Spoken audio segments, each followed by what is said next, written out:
नमस्कार मेरे प्यारे दोस्तों, मैं वैभव एक बार फिर से आप सभी का स्वागत करता हूं आपके अपने ऑनलाइन प्लेटफॉर्म पर। आप सभी मेरे भाई बहनों का बहुत बहुत स्वागत है। जल्दी से सारे लोग आ जाइए। फिर आज के सेशन की हम लोग शुरुआत करेंगे और स्टैटिक जीके जीएस के कुछ बहुत इंपॉर्टेंट क्वेश्चंस को हम लोग डिस्कस करेंगे जो कि आपके एग्जाम के लिए काफ़ी इंपॉर्टेंट हो सकते हैं। तो जितने मेरे भाई बहन जुड़ते चल रहे हैं आप सभी लोगों से निवेदन करूँगा, सेशन को लाइक कर दीजिएगा, शेयर कर दीजिएगा, चैनल पर पहली बार होंगे तो सब्सक्राइब कर दिएगा। तो चलिए शुरू करते हैं आज की क्लास को। पहला प्रश्न आपके सामने है, राष्ट्रीय सुरक्षा समिति का प्रधान कौन होता है? गृह मंत्री, प्रधानमंत्री, राष्ट्रपति या फिर उपराष्ट्रपति? तो पहला प्रश्न आपके सामने है। स्टैटिक जीके जीएस के कुछ बहुत इंपॉर्टेंट क्वेश्चंस को हम लोग डिस्कस करने वाले हैं और ये क्वेश्चंस जो हैं वो आपके एग्जाम के लिए बहुत ही इंपॉर्टेंट है। यहीं से आपके एग्जाम में प्रश्न बनने की प्रबल संभावनाएं हैं, तो लास्ट तक जरूर बने रहिएगा। और इससे पहले प्रश्न का आंसर करेंगे, राष्ट्रीय सुरक्षा समिति का प्रधान कौन होता है? क्या आंसर कर देंगे? गृह मंत्री, प्रधानमंत्री, राष्ट्रपति या फिर उपराष्ट्रपति? तो आंसर हो जाएगा आपका ऑप्शन संख्या बी, आंसर कर देंगे प्रधानमंत्री कर देंगे। ठीक है, क्या हो जाएगा? तो ऑप्शन संख्या बी आंसर कर देंगे प्रधानमंत्री, हमारा बिल्कुल एकदम करेक्ट आंसर हो जाएगा। प्रधानमंत्री के संदर्भ में आप याद रखना है कि जो प्रधानमंत्री है, तो प्रधानमंत्री की नियुक्ति अगर आपसे पूछा जाए कि प्रधानमंत्री की नियुक्ति कौन करता है, प्रधानमंत्री को शपथ कौन दिलाता है और प्रधानमंत्री अपना त्यागपत्र किसको देते हैं, अगर आपसे ये सारे प्रश्न पूछे जाए कि प्रधानमंत्री की नियुक्ति कौन कर रहा है, प्रधानमंत्री को शपथ कौन दिला रहा है और प्रधानमंत्री अपना त्यागपत्र किसको दे रहे हैं, तो आप आंसर क्या करोगे? तो आप कहोगे राष्ट्रपति। ठीक है, किसको करोगे? तो आप कहोगे किसको? राष्ट्रपति को। ठीक है, प्रधानमंत्री की नियुक्ति राष्ट्रपति महोदय करते हैं, प्रधानमंत्री को शपथ राष्ट्रपति दिलाते हैं और प्रधानमंत्री अपना जो त्यागपत्र है वो किसको देते हैं? तो वो राष्ट्रपति को देते हैं। तो ये बात आप ध्यान रखिएगा। ठीक है, प्रधानमंत्री के लिए अगर हम लोग बात करेंगे तो प्रधानमंत्री के लिए आयु सीमा क्या होनी चाहिए? प्रधानमंत्री की अगर हम लोग बात करेंगे तो प्रधानमंत्री की आयु सीमा क्या होनी चाहिए? तो क्या कहोगे? तो आप कहोगे 25 वर्ष। ठीक है, कितनी? तो प्रधानमंत्री के लिए जो आयु सीमा है वो कितनी होनी चाहिए? 25 वर्ष होनी चाहिए। प्रधानमंत्री का कार्यकाल क्या होता है? अगर आपसे पूछा जाए कि प्रधानमंत्री का कार्यकाल क्या होता है तो आप क्या कहोगे? तो आप कहोगे 5 वर्ष का। ठीक है, कितने का? तो 5 वर्ष का प्रधानमंत्री का कार्यकाल होता है। ठीक है, चलिए आगे बढ़ेंगे दूसरे प्रश्न की तरफ। भारत में सर्वप्रथम दूरभाष का प्रादुर्भाव किस वर्ष में हुआ है? 1951 में, 1981 में, 1851 में या फिर 1861 में? तो आपसे पूछ रहा है भारत में सर्वप्रथम सबसे पहले दूरभाष का प्रादुर्भाव किस वर्ष हुआ, आपसे ये प्रश्न पूछा जा रहा है। और ऐसे ही प्रश्न आपको आपके एग्जाम में देखने को मिलेंगे, तो ऐसे प्रश्नों के लिए बिल्कुल तैयार रहें और चैनल के साथ जुड़े रहें ताकि आपको इस तरीके के क्वेश्चंस की जानकारी हो सके। इस तरीके के क्वेश्चंस आपको स्टैटिक जीके जीएस के इस तरीके के क्वेश्चंस आपको मिलते रहा करें। करेक्ट आंसर क्या हो जाएगा? ऑप्शन संख्या बी आंसर कर देंगे। 1951 में भारत में सबसे पहले दूरभाष का प्रादुर्भाव जो है वो 1951 में हो रहा है। ऑप्शन संख्या क्या आ जाएगा? तो ए आंसर कर देंगे। आगे बढ़ेंगे तीसरे प्रश्न की तरफ। प्रकाश संश्लेषण होता है, बताएंगे क्या हो जाएगा? प्रकाश संश्लेषण किस में होता है? न्यूक्लियस में होता है, माइटोकॉन्ड्रिया में होता है, क्लोरोप्लास्ट में होता है या फिर पैराक्सीसोम में होता है? बताएंगे। प्रकाश संश्लेषण फोटोसिंथेसिस अगर हम लोग क्रिया की बात करेंगे तो ये कहाँ पर होती है? न्यूक्लियस में होती है, माइटोकॉन्ड्रिया में होती है, क्लोरोप्लास्ट में होती है या फिर पैराक्सीसोम में होती है? क्या हो जाएगा? करेक्ट आंसर हो जाएगा क्लोरोप्लास्ट में। ठीक है, कहाँ पर? तो क्लोरोप्लास्ट में अगर हम लोग बात करेंगे तो प्रकाश संश्लेषण की क्रिया होती है। जो ये क्लोरोप्लास्ट होता है ना, इस क्लोरोप्लास्ट की अगर हम लोग बात करें तो जो ये क्लोरोप्लास्ट होता है इसमें क्या होता है? इसमें क्लोरोफिल नामक वर्णक होता है जो क्या करता है? जो प्रकाश को अवशोषित कर लेता है और उसके बाद प्रकाश संश्लेषण की क्रिया प्रारंभ होती है। तो ऑप्शन संख्या सी यहाँ पर बिल्कुल करेक्ट हो जाएगा, क्लोरोप्लास्ट हो जाएगा। ठीक है, आगे बढ़ेंगे अगले प्रश्न की तरफ। इनमें से कौन सा सौरमंडल का हिस्सा नहीं है? बताएंगे क्या हो जाएगा? तो इनमें से सौरमंडल का हिस्सा कौन नहीं है? क्षुद्र ग्रह नहीं है, धूमकेतु नहीं है, ग्रह नहीं है या फिर निहारिका नहीं है? बताएंगे क्या हो जाएगा? सौरमंडल का हिस्सा कौन नहीं है? बहुत ही महत्वपूर्ण प्रश्न है और ये कई बार पूछा जा चुका है। तो अगर हम लोग सोलर सिस्टम की बात कर लें, सौरमंडल की अगर हम लोग बात कर लेंगे, सोलर सिस्टम की अगर हम लोग बात करेंगे, सौरमंडल की बात कर लेंगे तो सौरमंडल का जो केंद्र है वो क्या है? तो केंद्र है सूर्य। ठीक है, कौन है? तो केंद्र में कौन है? तो सूर्य है और सूर्य हो गया। इसके अलावा अगर हम लोग बात करेंगे तो ग्रह हो गए। इसके अलावा कौन है? तो ग्रह, उपग्रह, उल्कापिंड, ग्रह, उपग्रह, उल्कापिंड। इसके अलावा क्षुद्र ग्रह, क्षुद्र ग्रह, ठीक है, क्षुद्र ग्रह और धूमकेतु। ठीक है, कौन है? तो धूमकेतु। तो इन सब को मिला करके क्या होता है? हमारा सौरमंडल बनता है। ठीक है, क्या हो जाएगा? तो ग्रह हो गए, उपग्रह हो गए, उल्कापिंड हो गए, क्षुद्र ग्रह हो गए, धूमकेतु हो गए, इन सब को मिला करके सौरमंडल बनता है। निहारिका इसमें शामिल नहीं होती। ऑप्शन संख्या क्या आ जाएगा? तो डी आंसर कर देंगे। क्या आ जाएगा? तो निहारिका इसमें शामिल नहीं होती। ठीक है, आगे बढ़ेंगे अगले प्रश्न की तरफ। खाने का नमक किससे बनता है? NaCl की अगर हम लोग बात करेंगे, NaCl अगर हम लोग बात करेंगे, सोडियम क्लोराइड, खाने का जो नमक है सोडियम क्लोराइड NaCl जो है, तो ये किससे बनता है? कमज़ोर अम्ल और कमज़ोर क्षार से, मजबूत अम्ल और मजबूत क्षार से, कमज़ोर अम्ल और मजबूत क्षार से, या फिर मजबूत अम्ल और कमज़ोर क्षार से। तो खाने का नमक जो है, ठीक है, खाने का नाम सोडियम क्लोराइड, रासायनिक नाम आप याद रखेंगे, वैज्ञानिक नाम याद रखेंगे, सोडियम क्लोराइड खाने का नमक NaCl किससे बनता है? तो आंसर कर देंगे ऑप्शन संख्या बी हो जाएगा, मजबूत अम्ल और मजबूत क्षार से। ठीक है, क्या आ जाएगा?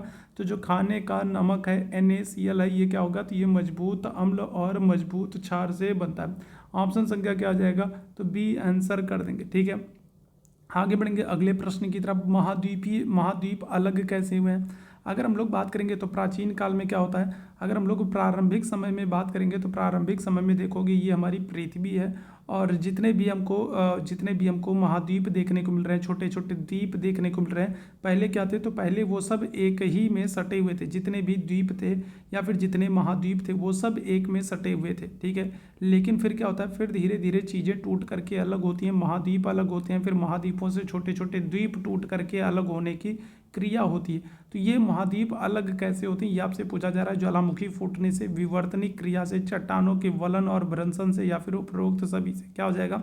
तो याद रखिएगा, पृथ्वी के भीतर जो प्लेटें हैं तो उन प्लेटों के खिसकने से, विवर्तनिक क्रिया से क्या हो रहा है? महाद्वीप अलग हो रहे हैं। ठीक है, याद रखिएगा, ज्वालामुखी विस्फोट से महाद्वीपों का निर्माण नहीं हो रहा है, याद रखेंगे। ठीक है, ज्वालामुखी विस्फोटों से महाद्वीप अलग नहीं हो रहे, महाद्वीपों का निर्माण नहीं हो रहा। महाद्वीपों का जो निर्माण हो रहा है, महाद्वीप जो अलग हो रहे हैं वो क्या हो रहे हैं? वो प्लेट विवर्तनिक क्रिया से, प्लेटों के खिसकने की क्रिया के कारण हो रहा है। ऑप्शन संख्या क्या आ जाएगा? तो बी आंसर कर देंगे। वर्तमान में आपसे पूछ ले कितने महाद्वीप हैं, तो आप कहोगे 7 महाद्वीप हैं। ठीक है, कितने? तो 7 महाद्वीप हैं। क्षेत्रफल की दृष्टि से या जनसंख्या की दृष्टि से आपसे पूछा जाए तो सबसे बड़ा महाद्वीप आप क्या कहोगे? एशिया कहोगे। क्षेत्रफल की दृष्टि से पूछा जाए तो भी सबसे बड़ा महाद्वीप एशिया, और अगर आपसे जनसंख्या की दृष्टि से पूछ ले तो भी सबसे बड़ा महाद्वीप कौन सा होगा? एशिया होगा, याद रखिएगा। आगे बढ़ेंगे अगले प्रश्न की तरफ। बोध गया में बोधि वृक्ष अपने वंश की कौन सी पीढ़ी है? बताएंगे क्या आ जाएगा? बोधि गया में अगर हम लोग बात करेंगे तो ये जो बोधि वृक्ष है ये क्या है? तो ये एक्चुअल में पीपल का वृक्ष है, और इसी वृक्ष के नीचे क्या हुआ था? तो इसी वृक्ष के नीचे महात्मा बुद्ध को ज्ञान की प्राप्ति हुई थी। ठीक है, क्या होगा? तो बुद्ध को ज्ञान की प्राप्ति, अगर हम लोग बात करें तो ज्ञान की प्राप्ति जो है वो बोध गया में पीपल के वृक्ष के नीचे हो रही है। नदी अगर आपसे पूछ लेगा क्या कहोगे? तो नदी हो जाएगी निरंजना नदी। ठीक है, कौन सी? तो निरंजना नदी के किनारे पीपल के वृक्ष के नीचे बोध गया में महात्मा बुद्ध को ज्ञान की प्राप्ति हो रही है। और आपसे पूछ रहा है कि जो बोधि वृक्ष है ये अपने वंश की कौन सी पीढ़ी का है? तृतीय, चतुर्थ, पंचम या षष्ठम? तो आंसर क्या आ जाएगा? तो आंसर कर दोगे ऑप्शन संख्या बी हो जाएगा, चतुर्थ पीढ़ी का। ठीक है, बोध गया में जो बोधि वृक्ष है ये अपने वंश की कौन सी? तो चतुर्थ पीढ़ी का है। ऑप्शन संख्या क्या आ जाएगा? तो बी आंसर कर देंगे। कौन से? तो ऑप्शन संख्या बी आंसर करिएगा। ठीक है, अगले प्रश्न की तरफ चलेंगे। संयुक्त राष्ट्र सुरक्षा परिषद में कौन सा अस्थायी सदस्य नहीं है? बताइएगा क्या हो जाएगा? तो संयुक्त राष्ट्र अगर हम लोग बात करेंगे, संयुक्त राष्ट्र सुरक्षा परिषद में अगर हम लोग बात करेंगे कौन सा अस्थायी सदस्य नहीं? देखो, संयुक्त राष्ट्र सुरक्षा परिषद में अस्थायी सदस्यों की संख्या अगर आपसे पूछा जाए तो स्थायी सदस्यों की संख्या कितनी है? 5 है। संयुक्त राष्ट्र सुरक्षा परिषद में अस्थायी सदस्य देशों की संख्या कितनी है? आप कहोगे 5 है। अब 5 देश कौन कौन से हैं? तो देखो, संयुक्त राज्य अमेरिका है, ब्रिटेन है, फ्रांस है, इसके अलावा अगर हम लोग बात करेंगे तो रूस है और चीन है। तो ये 5 क्या है? तो ये 5 अस्थायी देश हैं। ठीक है, याद रखिएगा। संयुक्त राष्ट्र सुरक्षा परिषद में अगर हम लोग बात करेंगे तो संयुक्त राष्ट्र अमेरिका है, साथ ही साथ ब्रिटेन है, रूस है, चीन है और फ्रांस है। तो ये 5 अस्थायी सदस्य देश हैं। यहाँ पर जापान जो है तो ये अस्थायी सदस्य देश नहीं है। ठीक है, ध्यान रखिएगा, क्या है? तो जापान अस्थायी सदस्य देश नहीं है। संयुक्त राष्ट्र संघ की अगर हम लोग बात करेंगे, यूएनओ की बात करेंगे, तो यूएनओ की स्थापना कब हो रही है? तो आप कहोगे 24 अक्टूबर 1945 को। ठीक है, कब? तो 24 अक्टूबर 1945 को संयुक्त राष्ट्र संघ की स्थापना हो रही है। और इसका हेडक्वार्टर आपको कहाँ पर? तो इसका हेडक्वार्टर आपको न्यूयॉर्क में देखने को मिल जाएगा। ठीक है, कहाँ पर? तो न्यूयॉर्क में इसका हेडक्वार्टर आपको देखने को मिल जाएगा, याद रखेंगे। क्लियर है? आगे बढ़ेंगे अगले प्रश्न की तरफ। अगला प्रश्न है, मायोग्लोबिन में कौन सी धातु होती है? तांबा, सोना, चांदी, लोहा? क्या हो जाएगा? मायोग्लोबिन में कौन सी धातु होती है आपसे पूछा जा रहा है। चलिए जल्दी से इस प्रश्न का आंसर करेंगे। मायोग्लोबिन में कौन सी धातु होती है? तांबा होती है, चांदी होती है, सोना होती है, लोहा होती है? क्या हो जाएगा? करेक्ट आंसर कर देंगे ऑप्शन संख्या क्या आ जाएगा, तो ऑप्शन संख्या डी आंसर कर देंगे। मायोग्लोबिन में कौन सी धातु होती है, तो आप कर दोगे लोहा होती है, ठीक है। कौन सी होती है, तो मायोग्लोबिन में कौन सी धातु होती है, तो आप कहोगे लोहा होती है, याद रखिएगा, ठीक है। कौन सी, तो लोहा होती है। साथ ही साथ आपको याद रखना है लोहे के अयस्क आपको याद रखने हैं। तो लोहे के अयस्क कौन कौन से होंगे, तो लोहे के अयस्क हैं हेमेटाइट, ठीक है। कौन से हैं, तो हेमेटाइट है। साथ ही साथ अगर हम लोग बात करें कौन सा है, तो मैग्नेटाइट है, हेमेटाइट, मैग्नेटाइट, ठीक है। कौन कौन से हो जाएंगे, तो अगर हम लोग बात करेंगे तो हेमेटाइट हो गया, मैग्नेटाइट हो गया। इसके अलावा अगर हम लोग बात करेंगे तो लिमोनाइट, ठीक है। कौन सा, तो लिमोनाइट। ये सब क्या है, तो ये सब लोहे के अयस्क हैं और यहाँ से भी प्रश्न आपसे बन जाता है, तो इन सबको भी आपको याद रखना है, ठीक है। लोहे के 3 अयस्क, हेमेटाइट, मैग्नेटाइट और लिमोनाइट, ठीक है। और मायोग्लोबिन कौन सी धातु होती है, तो यहाँ पर लोहा। ऑप्शन संख्या डी बिल्कुल करेक्ट हो जाएगा। अगले प्रश्न की तरफ चलेंगे। एस्प्रिन कहाँ से प्राप्त होता है, पेट्रोलियम से, पृथ्वी से, पेड़ों से या फिर एसिडों की रासायनिक से। तो एस्प्रिन अगर आपसे पूछा जाए एस्प्रिन कहाँ से प्राप्त होता है, क्या आंसर हो जाएगा, चलिए जल्दी से बताएंगे। एस्प्रिन कहाँ से प्राप्त होता है, क्या आंसर करेंगे, फटाफट सभी मेरे भाई बहन आंसर करेंगे। एस्प्रिन कहाँ से प्राप्त होता है, पेट्रोलियम से, पृथ्वी से, पेड़ से या फिर एसिडों की रासायनिक से। तो आंसर हो जाएगा आपका पेड़ से, ठीक है। पेड़ों में जो लैटेक्स होते हैं तो वहाँ से क्या होता है, एस्प्रिन की प्राप्ति होती है। ऑप्शन संख्या क्या हो जाएगा, तो सी यहाँ पर बिल्कुल एकदम करेक्ट आंसर हो जाएगा, ठीक है। अगले प्रश्न की तरफ चलेंगे। अगला प्रश्न है, तैरने के तालाब में तैरने से मनुष्य की त्वचा जल जाती है, ठीक है। जब मनुष्य जो है तालाब में, नहरों में, नदियों में तैरता है तो अक्सर उसकी त्वचा जो हो जाती है वो जल जाती है। तो कारण क्या होता है, आपसे ये पूछ रहा है, अवरक्त किरण के कारण, क्लोरीन के कारण, उष्मा के कारण या फिर पराबैंगनी किरण के कारण। तालाबों में तैरने से मनुष्य की त्वचा जो है वो जल जाती है, तो कारण क्या होता है, क्लोरीन के कारण, उष्मा के कारण, पराबैंगनी किरण के कारण या फिर अवरक्त किरण के कारण। आंसर हो जाएगा ऑप्शन संख्या सी, ऑप्शन संख्या क्या हो जाएगा, तो यहाँ पर ऑप्शन संख्या आप क्या कर दोगे, ऑप्शन संख्या आपका हो जाएगा बी, क्लोरीन के कारण, ठीक है। किसके कारण, तो ऑप्शन संख्या क्या कर दोगे, तो बी आंसर कर दोगे, क्लोरीन के कारण, ठीक है। ऑप्शन संख्या बी यहाँ पर बिल्कुल एकदम करेक्ट हो जाएगा। क्लोरीन के कारण मानव की जो त्वचा है वो क्या हो जाती है, जल जाती है, ठीक है, याद रखिएगा। ऑप्शन संख्या बी बिल्कुल करेक्ट है। अगले प्रश्न की तरफ चलेंगे। शक्कर का किण्वन से क्या बनता है, ethyl alcohol, methyl alcohol, acetic acid या फिर क्लोरोफिल। स्टैटिक जीके जीएस के अगर आप ऐसे प्रश्नों को नहीं पढ़ रहे हैं तो ऐसे प्रश्नों के लिए बिल्कुल तैयार रहिए, क्योंकि आपके जो 2025 में पेपर होने वाले हैं वो बिल्कुल ऐसे ही होने वाले हैं और ऐसे ही जीके जीएस के क्वेश्चंस आपको देखने को मिलने वाले हैं। तो ऐसे प्रश्नों को अगर आपने नहीं पढ़ा तो समझिए आपने कुछ नहीं पढ़ा। शक्कर का किण्वन से क्या बनता है, ethyl alcohol, methyl alcohol, acetic acid या फिर क्लोरोफिल। क्या हो जाएगा, तो आंसर कर दोगे ऑप्शन संख्या ए हो जाएगा, एथाइल एल्कोहल, ठीक है। क्या हो जाएगा, शक्कर के किण्वन से क्या हो रहा है, तो एथाइल एल्कोहल। ऑप्शन संख्या क्या हो जाएगा, ए आंसर करेंगे। क्या हो जाएगा, ऑप्शन संख्या ए आंसर करेंगे, एथाइल एल्कोहल, ठीक है। अगले प्रश्न की तरफ चलेंगे। अम्लीय वर्षा होती है कारखानों से, पेट्रोल से, कोयले से या फिर लकड़ी से। देखो अम्लीय वर्षा की अगर हम लोग बात करेंगे तो अम्लीय वर्षा जो है ये सबसे पहले 1972 में अगर हम लोग बात करेंगे कहाँ पर, तो स्वीडन में हो रही है, ठीक है। कहाँ पर, तो 1972 में अगर हम लोग बात करेंगे तो अम्लीय वर्षा सबसे पहले हो रही है कहाँ पर, स्वीडन में। ताजमहल जो पीलापन है ना, ताजमहल के पीलेपन का कारण भी अम्लीय वर्षा है, ठीक है। क्या है, तो ताजमहल के पीलेपन का कारण भी अम्लीय वर्षा है। और अम्लीय वर्षा के लिए अगर हम लोग बात करेंगे तो मुख्य रूप से कौन सी, तो आप कहोगे सल्फर डाइऑक्साइड, ठीक है। क्या हो जाएगा, तो सल्फर डाइऑक्साइड कर दोगे, मुख्य रूप से गैस है, ठीक है। क्या हो जाएगा, तो सल्फर डाइऑक्साइड अगर हम लोग बात करेंगे तो मुख्य रूप से ये गैस है अम्लीय वर्षा के लिए। अम्लीय वर्षा सबसे पहले 1972 में हो रही है, स्वीडन में हो रही है। और यहाँ पर हम लोग बात करें अम्लीय वर्षा के लिए मुख्य रूप से जिम्मेदार कौन है, तो आप कहोगे कारखाने। कारखानों से निकलने वाले जो प्रदूषित धुएं होते हैं, जो प्रदूषित और जो हानिकारक जो धुएं होते हैं, ठीक है, उनकी वजह से क्या होता है, अम्लीय वर्षा होती है। ऑप्शन संख्या क्या हो जाएगा, ए आंसर कर देंगे। आगे बढ़ेंगे अगले प्रश्न की तरफ। सत्ता हस्तांतरण के समय निम्नलिखित राज्यों में से किस एक में कांग्रेस दल का पूर्ण विकसित संगठन था, हैदराबाद में, अवध में, मैसूर में या फिर जूनागढ़ में। तो बताइएगा क्या हो जाएगा, तो सत्ता हस्तांतरण के समय निम्नलिखित राज्यों में से किस एक राज्य में कांग्रेस का पूर्ण विकसित संगठन था। आंसर क्या हो जाएगा, ऑप्शन संख्या सी आंसर कर दोगे, मैसूर कर दोगे, ठीक है। क्या कर दोगे, मैसूर कर दोगे। और मैसूर को आपको याद रखना है, मैसूर को क्या करते हैं, तो मैसूर को सिटी ऑफ पैलेसेस भी कहते हैं, ठीक है। क्या करते हैं, तो सिटी ऑफ, ठीक है, क्या करते हैं, तो मैसूर को सिटी ऑफ पैलेसेस भी कहते हैं, याद रखेंगे, ठीक है। क्या करते हैं, तो सिटी ऑफ पैलेसेस भी कहते हैं किसको, मैसूर को, ठीक है।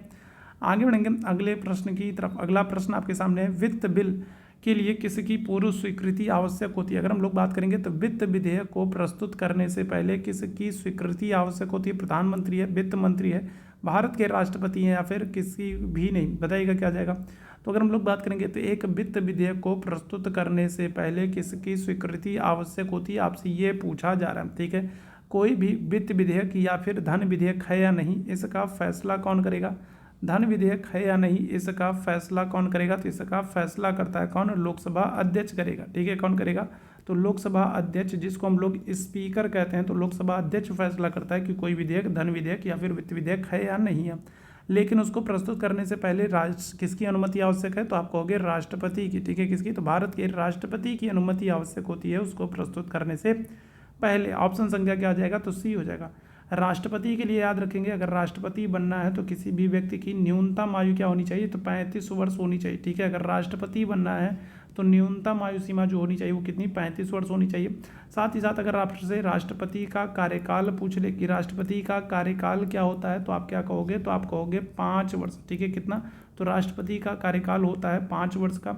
राष्ट्रपति को अगर आपसे पूछ ले कि शपथ कौन दिलाता है, तो क्या करोगे, तो आप कहोगे शपथ कौन दिलाएगा, तो आप कहोगे चीफ जस्टिस ऑफ इंडिया। ठीक है, भारत के जो मुख्य न्यायाधीश हैं, चीफ जस्टिस हैं, वो क्या करते हैं, शपथ दिलाते हैं राष्ट्रपति को। ठीक है, और अगर आपसे बोले कि राष्ट्रपति अपना त्यागपत्र किसको देता है, तो आप क्या कहोगे, तो आप कहोगे वाइस प्रेसिडेंट को, उपराष्ट्रपति को। ठीक है, राष्ट्रपति अपना त्यागपत्र किसको देता है, तो आप कहोगे वाइस प्रेसिडेंट को, उपराष्ट्रपति को। राष्ट्रपति को शपथ कौन दिलाता है, तो आप कहोगे chief justice of India, Bharat के मुख्य न्यायाधीश शपथ दिलाते हैं। कार्यकाल राष्ट्रपति का 5 वर्ष का होता है और राष्ट्रपति बनने के लिए आयु सीमा 35 वर्ष होनी चाहिए।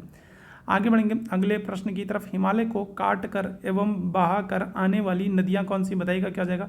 तो हिमालय को काट कर और हिमालय से हो करके आने वाली नदियां कौन सी हैं, तो ये प्रश्न कई बार आपसे पूछा जा चुका है और कई बार इस प्रश्न को मैं आप लोगों को करा चुका हूँ। आपसे ये पूछा जाए कि हिमालय को काट कर या फिर हिमालय के उस पार से भारत में आने वाली नदियाँ, या फिर आपसे पूछा जाए कि ट्रांस हिमालय से आने वाली नदियाँ। ठीक है, कहाँ से, तो ट्रांस हिमालय से आने वाली नदियाँ। देखो ये अगर हम लोग बात कर लें तो ये अपना क्या हो जाएगा, तो ये अगर हम लोग बात कर लें तो ये अपना प्यारा, अगर हम लोग बात करें, ठीक है, अगर हम लोग बात कर लें अपने प्यारे भारत की बात कर लें। ठीक है, किसकी, अगर हम लोग अपने प्यारे भारत की बात कर लें तो ये अपना कुछ प्यारा इस तरीके से है ना, इस तरीके से भारत होगा। ठीक है, और यहाँ पर हम लोग बात करेंगे तो यहाँ पर क्या है, तो यहाँ पर आपका हिमालय इस तरीके से, यहाँ पर क्या है, तो यहाँ पर ये हिमालय फैला हुआ। ठीक है, क्या हो रहा है, तो यहाँ पर ये हिमालय फैला हुआ है। ठीक है, और हिमालय के इस पार से अगर हम लोग बात करेंगे तो यहाँ से 3 नदियाँ निकलती हैं।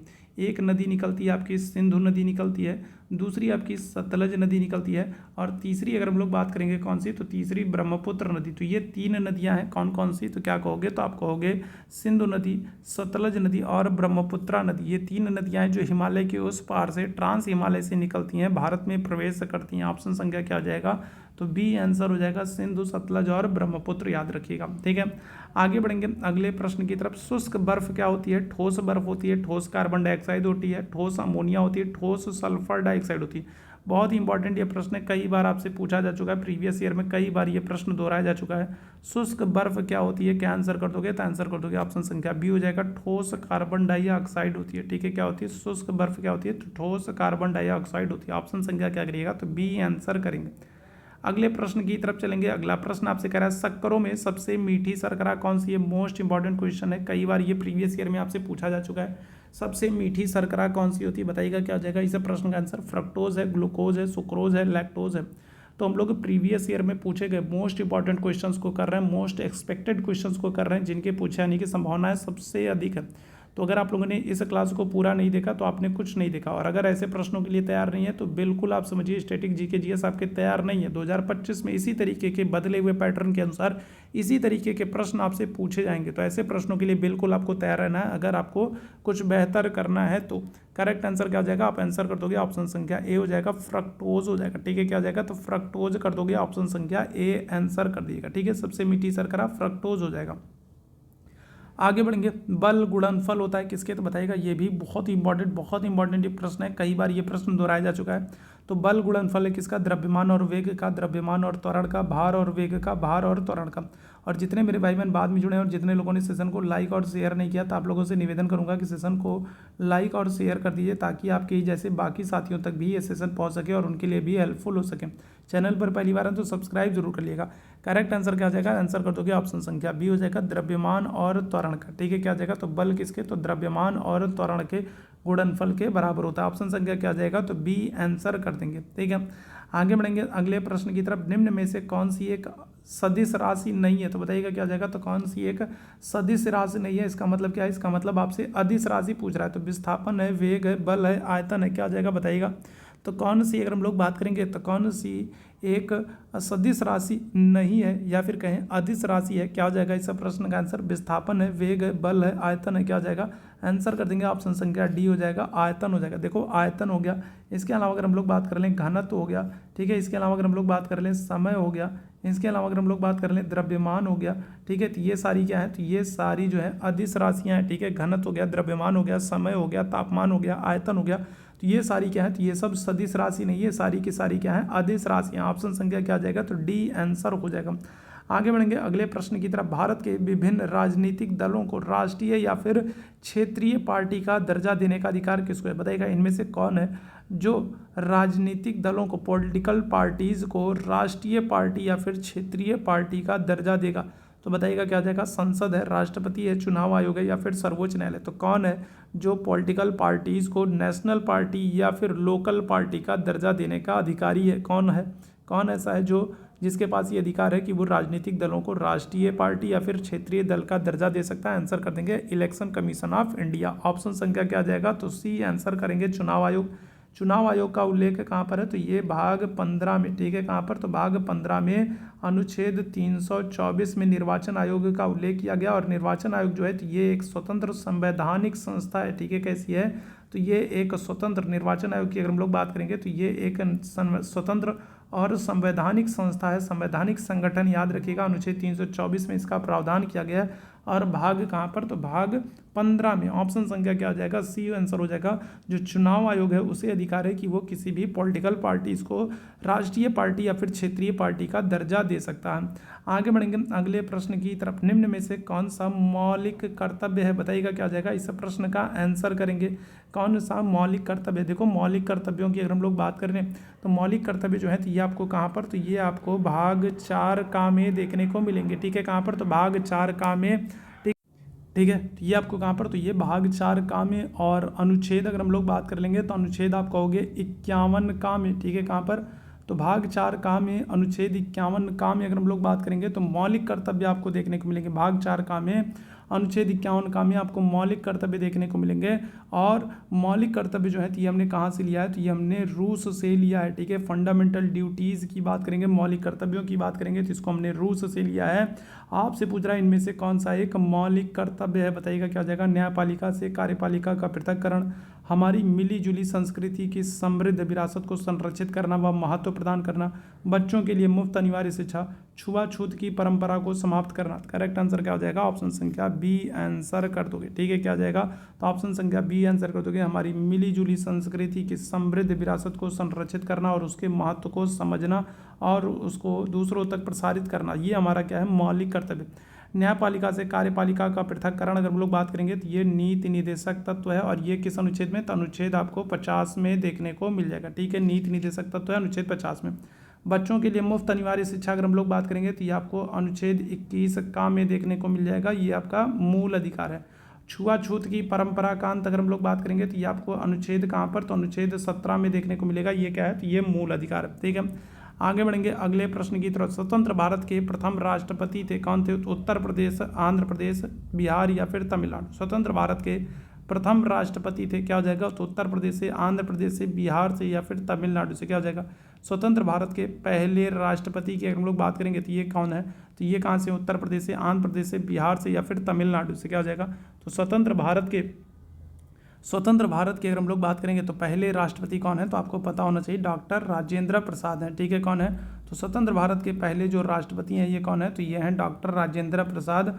और ये कहाँ से हैं, तो ये हैं बिहार से। कहाँ से, तो ये हैं बिहार से। स्वतंत्र भारत के पहले राष्ट्रपति अगर हम लोग बात करेंगे तो डॉक्टर राजेंद्र प्रसाद, और ये बिहार से। और इनकी एक बहुत ही महत्वपूर्ण पुस्तक है जिसका नाम क्या रहा याद है, जिसका नाम याद रखना, इंडिया डिवाइडेड। ठीक है, क्या हो जाएगा, तो राजेंद्र प्रसाद जी की एक बहुत ही महत्वपूर्ण पुस्तक है जिसका नाम क्या है, जिसका नाम है इंडिया डिवाइडेड। याद रखेंगे क्या है, तो इंडिया डिवाइडेड, राजेंद्र प्रसाद जी की बुक का नाम है। ठीक है, आगे बढ़ेंगे अगले प्रश्न की तरफ। राज्यसभा का सभापति कौन होता है? राष्ट्रपति होता है, उपराष्ट्रपति होता है, प्रधानमंत्री होता है या फिर लोकसभा अध्यक्ष होता है? राज्यसभा जो है ना, तो ये याद रखेंगे संसद का क्या होता है, तो ये संसद का द्वितीय सदन होता है। साथ ही साथ आपको याद रखना है उच्च सदन होता है। साथ ही साथ आपको याद रखना है अस्थायी सदन होता है। ठीक है, क्या है, तो अगर हम लोग बात करेंगे तो राज्यसभा जो है ये संसद का द्वितीय सदन होता है, उच्च सदन होता है, अस्थायी सदन होता है। राज्यसभा में अधिकतम सदस्य आपसे पूछा जाए तो आप कहोगे अधिकतम सदस्य जो है वो 250 हो सकते हैं। वर्तमान सदस्य संख्या अगर आपसे पूछा जाए कि राज्यसभा में कितनी हो सकती है तो आप कहोगे 245 है। और कितने सदस्य राज्यसभा में मनोनीत होते हैं, तो याद रखेंगे 12 सदस्य मनोनीत होते हैं। किसके द्वारा? राष्ट्रपति के द्वारा। ठीक है, क्या होता है, तो 12 सदस्य राष्ट्रपति के द्वारा मनोनीत होते हैं। राज्यसभा संसद का द्वितीय सदन होता है, उच्च सदन होता है, अस्थायी सदन होता है। अधिकतम सदस्य जो है वो 250 हो सकते हैं। वर्तमान सदस्य संख्या 245 है। मनोनीत सदस्यों की संख्या की बात करेंगे तो मनोनीत सदस्यों की संख्या कितनी है, तो कहोगे 12 है। और ये 12 सदस्य कौन? राष्ट्रपति मनोनीत करता है। ठीक है, आपसे पूछ रहा है राज्यसभा का सभापति कौन होता है, क्या हो जाएगा, तो आर्टिकल अगर हम लोग बात करेंगे तो 64 है। ठीक है, कौन सा, तो अनुच्छेद 64 है। और अनुच्छेद 64 में कहा गया है कि जो उपराष्ट्रपति होता है वो क्या होता है, वो राज्यसभा का पदेन सभापति होता है। ठीक है, कौन, तो उपराष्ट्रपति जो होता है वो राज्यसभा का पदेन सभापति होता है, याद रखिएगा। ठीक है, राज्यसभा का अगर आपसे सदस्य बनना हो तो पूछ ले कि राज्यसभा का सदस्य बनना हो तो आयु सीमा क्या होनी चाहिए, तो आप कहोगे 30 वर्ष। राज्यसभा का सदस्य बनना है तो आयु सीमा क्या होनी चाहिए, 30 वर्ष। और राज्यसभा का कार्यकाल क्या होता है, राज्यसभा के सदस्यों का कार्यकाल आपसे पूछा जाएगा तो आप क्या कहोगे, तो 6 वर्ष। राज्यसभा के सदस्यों का कार्यकाल आपसे पूछा जाएगा तो आप क्या कहोगे, 6 वर्ष कहोगे। ठीक है, आगे बढ़ेंगे अगले प्रश्न की तरफ। राज्य सरकार का कार्यकारी अध्यक्ष कौन होता है? मुख्यमंत्री होता है, राज्यपाल होता है, मुख्यमंत्री का सचिव होता है या फिर मुख्य सचिव होता है? तो अगर हम लोग बात करेंगे तो राज्य सरकार का कार्यकारी अध्यक्ष पूछा जाए, औपचारिक अध्यक्ष पूछा जाए, नाम मात्र का अध्यक्ष पूछा जाए तो क्या हो जाएगा, तो कार्यकारी अध्यक्ष या फिर प्रमुख कौन होता है? राज्य सरकार का कार्यकारी अध्यक्ष या फिर प्रमुख कौन होता है, तो आप कहोगे राज्यपाल होता है। ठीक है, कौन होता है, तो राज्यपाल होता है, याद रखेंगे। ऑप्शन संख्या क्या जाएगा, तो बी आंसर करेंगे। ठीक है, राज्य सरकार का प्रमुख कौन होता है या फिर कार्यकारी अध्यक्ष कौन होता है, ये आंसर कर दोगे तो आंसर कर दोगे राज्यपाल होता है। ठीक है, राज्यपाल के लिए आयु सीमा क्या होगी? अगर आपसे बोले राज्यपाल बनना है तो आयु सीमा क्या होनी चाहिए, तो आप कहोगे 35 वर्ष होनी चाहिए। कितनी? 35 वर्ष होनी चाहिए। ठीक है, राज्यपाल की अगर आपसे बोले कि नियुक्ति कौन करता है, राज्यपाल की नियुक्ति कौन करता है, और राज्यपाल का अगर हम लोग बात कर लें राज्यपाल की नियुक्ति कौन करता है, और राज्यपाल को त्यागपत्र, राज्यपाल अपना त्यागपत्र किसको देते हैं, तो ये दोनों काम होता है कौन? राष्ट्रपति करेंगे। ठीक है, कौन करेंगे, तो राज्यपाल की नियुक्ति राष्ट्रपति करते हैं और राज्यपाल अपना शपथ जो है, जो त्यागपत्र है, वो भी किसको? राष्ट्रपति को देता है। लेकिन अगर आपसे बोले कि राज्यपाल को शपथ कौन दिलाता है, तब आप क्या कहोगे, तो आप कहोगे हाई कोर्ट के जो चीफ जस्टिस होंगे, जो मुख्य न्यायाधीश होंगे, हाई कोर्ट के उच्च न्यायालय के जो मुख्य न्यायाधीश हैं, ये राज्यपाल को शपथ दिलाते हैं। लेकिन राज्यपाल की नियुक्ति कौन करता है, तो राष्ट्रपति करते हैं। और राज्यपाल अपना त्यागपत्र किसको देता है? राष्ट्रपति को देता है। राज्यपाल बनने के लिए आयु सीमा क्या होनी चाहिए? 35 वर्ष होनी चाहिए। राज्यपाल को शपथ कौन दिलाता है, तो आप कहोगे हाई कोर्ट के मुख्य न्यायाधीश दिलाते हैं। ठीक है, आगे बढ़ेंगे अगले प्रश्न की तरफ। कानूनी विषयों पर राज्य सरकार को कौन परामर्श देता है? देखो, अगर आपसे केंद्र सरकार को पूछे कि कानूनी विषय पर केंद्र सरकार को कौन सलाह देता है, परामर्श देता है, अगर केंद्र सरकार की बात होगी तो केंद्र सरकार को सलाह कौन देगा, तो आप कहोगे महान्यायवादी देता है। ठीक है, कौन देता है, तो आप कहोगे महान्यायवादी देता है। ठीक है, केंद्र सरकार, अगर हम लोग बात करेंगे कानूनी विषयों पर जो है केंद्र सरकार को सलाह कौन देता है, तो आप कहोगे महान्यायवादी अटॉर्नी जनरल देता है। ठीक है, कौन देता है, तो आप कहोगे महान्यायवादी या फिर जिसको हम लोग कहेंगे अटॉर्नी जनरल देता है। ठीक है, अगर केंद्र सरकार की बात करें कि केंद्र सरकार को कानूनी मामलों पर सलाह एवं सहायता कौन देता है, तो आप कहोगे महान्यायवादी अटॉर्नी जनरल देता है। उसी तरीके से राज्य सरकार की अगर हम लोग बात करेंगे तो राज्य सरकार को जो कानूनी मामले पर, कानूनी विषयों पर सलाह एवं सहायता कौन देता है, तो आप आंसर करोगे एडवोकेट जनरल होता है। ठीक है, कौन होता है, तो आप कहोगे एडवोकेट जनरल होता है। ठीक है, कौन होता है, एडवोकेट जनरल होता है। ऑप्शन संख्या क्या आ जाएगा, तो बी आंसर करोगे, जिसको हम लोग महाधिवक्ता कहते हैं। एडवोकेट जनरल को और क्या कहते हैं, तो इसको महाधिवक्ता कहा जाता है। ठीक है, क्या करते हैं, तो एडवोकेट जनरल को क्या करते हैं, तो एडवोकेट जनरल को महाधिवक्ता कहा जाता है, याद रखिएगा। ठीक है, आगे बढ़ेंगे अगले प्रश्न की तरफ। अगले प्रश्न का आंसर करेंगे, निम्नलिखित में से किसके अंतर्गत पंचायती राज व्यवस्था का प्रावधान किया गया? मौलिक अधिकार, मौलिक कर्तव्य, नीति निर्देशक तत्व या फिर चुनाव आयोग अधिनियम? किसके अंतर्गत पंचायती राज प्रणाली की व्यवस्था की गई, बताइएगा। इस प्रश्न का आंसर करेंगे, बहुत इंपॉर्टेंट ये प्रश्न है।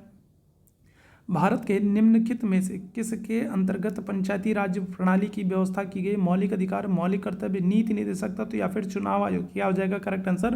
तो आंसर कर देंगे ऑप्शन संख्या सी हो जाएगा। नीति निर्देशक तत्वों में अनुच्छेद 40 में अगर हम लोग बात करें तो नीति निर्देशक तत्व में अनुच्छेद 40 में ग्राम पंचायतों के गठन का निर्देश राज्य सरकार को दिया गया है। आप लोगों ने पढ़ा है और मैंने पढ़ाया आप लोगों को, और ये मोस्ट इंपॉर्टेंट है, याद रखिएगा। अनुच्छेद 40 जो है तो ये मोस्ट इंपॉर्टेंट है, याद रखेंगे। नीति निर्देशक तत्व में अनुच्छेद 40 में राज्य सरकार को ग्राम पंचायतों के गठन का निर्देश दिया गया था। यहाँ पर क्या हो जाएगा? आंसर कर देंगे ऑप्शन संख्या सी हो जाएगा। आगे बढ़ेंगे अगले प्रश्न की तरफ। निम्नलिखित में से किस व्यक्ति ने हिंद स्वराज नामक पुस्तक लिखी है? जवाहरलाल नेहरू है, महात्मा गांधी है, सरदार पटेल है या फिर सरोजनी नायडू है? हिंद स्वराज नामक पुस्तक किसने लिखी है? बताइएगा क्या हो जाएगा? हिंद स्वराज नामक पुस्तक किसने लिखी है? तो जवाहरलाल नेहरू है, महात्मा गांधी है, सरदार पटेल है या फिर सरोजनी नायडू है? क्या हो जाएगा?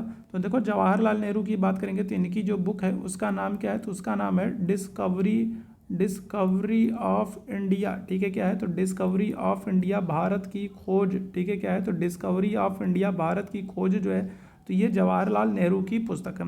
सरोजनी नायडू की हम लोग बात करेंगे तो इनकी जो पुस्तक है उसका नाम क्या है? तो उसका नाम है गोल्डन थ्रेशोल्ड। ठीक है, क्या नाम है? तो उसका नाम क्या है? तो गोल्डन थ्रेशोल्ड। ठीक है, क्या है? तो इसका नाम जो है गोल्डन थ्रेशोल्ड जो है तो ये सरोजनी नायडू की पुस्तक का नाम है गोल्डन थ्रेशोल्ड। ठीक है, यहाँ पर करेक्ट आंसर क्या हो जाएगा? तो हिंद स्वराज जो है तो ये गांधी जी की पुस्तक है, और गांधी जी ने इसको कब लिखा है? तो 1909 में। ठीक है, कब? तो गांधी जी ने 1909 में हिंद स्वराज नामक पुस्तक लिखी है। साथ ही साथ गांधी जी की कुछ पत्रिकाएं हैं जिनको आपको याद रखना है। गांधी जी की कुछ पत्रिकाएं हैं जिनको आपको याद रखना है, जैसे कौन कौन सी है? जैसे नवजीवन है। ठीक है, कौन सी है? तो नवजीवन है।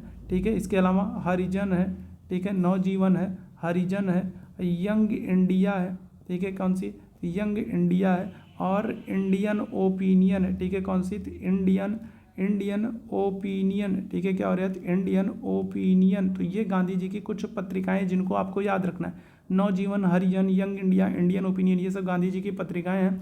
और गांधी जी की जो पुस्तक है उसका नाम है हिंद स्वराज।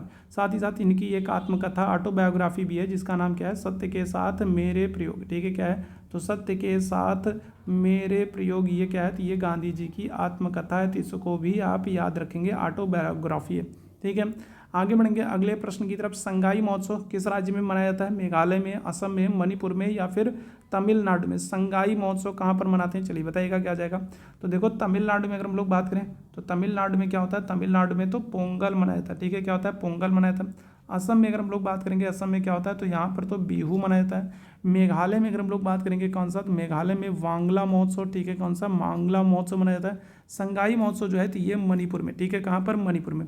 और मणिपुर में ही अगर हम लोग बात करें तो मणिपुर में आपको दो चीज़ें देखने को मिलेंगी। एक तो आपको लोकटक झील देखने को मिलेगी। ठीक है, कौन सी? तो एक तो आपको लोकटक झील देखने को मिलेगी, और दूसरा अगर हम लोग बात करेंगे क्या हो जाएगा? तो दूसरा आपको काबू लाम जाओ। ठीक है, क्या हो जाएगा? तो काबू लाम जाओ तैरता राष्ट्रीय उद्यान देखने को मिलेगा। ठीक है, क्या हो जाएगा? तो भारत का एकमात्र तैरता राष्ट्रीय उद्यान जो है काबू लाम जाओ जो है तो ये आपको कहाँ पर? तो ये आपको मणिपुर में देखने को मिलेगा। साथ ही साथ लोकटक झील भी आपको मणिपुर में देखने को मिल जाएगी। ठीक है, याद रखिएगा। ठीक है, आगे बढ़ेंगे और अगले प्रश्न की बात करेंगे। संयुक्त राज्य अमेरिका का राष्ट्रीय खेल क्या है? बेसबॉल है, बैडमिंटन है, टेनिस है या फिर बास्केटबॉल है? तो आपको भारत के जो पड़ोसी देश है ना, अगल बगल के जो देश है, कम से कम उनके राष्ट्रीय खेल आपको याद होने चाहिए। जैसे नेपाल की हम लोग बात करें, नेपाल का जो राष्ट्रीय खेल है तो क्या हो जाएगा? तो वो हो जाएगा वॉलीबॉल हो जाएगा। ठीक है, क्या हो जाएगा? तो नेपाल का राष्ट्रीय खेल क्या हो जाएगा? तो आप कहोगे वॉलीबॉल हो जाएगा। ठीक है, इसी तरीके से अगर हम लोग बात कर लें और किसकी, अगर हम लोग पाकिस्तान की बात कर लें, पाकिस्तान का राष्ट्रीय खेल क्या हो जाएगा? तो आप क्या कहोगे? तो आप कहोगे हॉकी हो जाएगा। ठीक है, क्या हो जाएगा? हॉकी हो जाएगा। चीन की अगर हम लोग बात करेंगे, चीन का राष्ट्रीय खेल क्या हो जाएगा? तो आप क्या कहोगे? तो आप कहोगे टेबल टेनिस हो जाएगा। ठीक है, क्या हो जाएगा? तो टेबल टेनिस हो जाएगा। ठीक है, चीन का राष्ट्रीय खेल क्या हो जाएगा? टेबल टेनिस हो जाएगा। भारत की अगर हम लोग बात करेंगे तो भारत का क्या हो जाएगा? तो भारत का तो हॉकी है, तो ये तो आपको पता है। इसी तरीके से अमेरिका की बात करेंगे तो अमेरिका का जो राष्ट्रीय खेल है क्या हो जाएगा? तो आप कहोगे बेसबॉल हो जाएगा। क्या हो जाएगा? तो बेसबॉल हो जाएगा। ऑप्शन संख्या क्या हो जाएगा? ए आंसर कर देंगे। ठीक है, बेसबॉल जो है ये अमेरिका का राष्ट्रीय खेल है। ठीक, तो ये आज का महत्वपूर्ण सा छोटा सा सेशन था। आज हम लोगों ने छोटा सा सेशन रखा और इस छोटे से सेशन के माध्यम से हम लोगों ने बहुत सारे इंपॉर्टेंट स्टैटिक जीके जीएस के क्वेश्चंस को जानने का प्रयास किया। तो उम्मीद है सेशन आप लोगों को पसंद आया होगा। सेशन पसंद आया तो सेशन को लाइक शेयर सब्सक्राइब जरूर कर लेगा। और अगर मेरे साथ व्हाट्सअप पर जुड़ना चाहते हैं तो आप इस नंबर पर मैसेज कर सकते हैं, तो आपको बहुत सारी इंपॉर्टेंट अपडेट्स जानकारियाँ और सारी चीज़ें आपको अवेलेबल रहेंगी। तो आप व्हाट्सअप पर मेरे साथ जुड़ जाएँ, सेशन को लाइक शेयर और सब्सक्राइब जरूर कर लें। तो अभी आज के इस सेशन में हम लोग बस इतना ही करने वाले हैं। थैंक यू सो मच आप सभी लोगों को मेरे साथ जुड़ने के लिए। Thank you so much.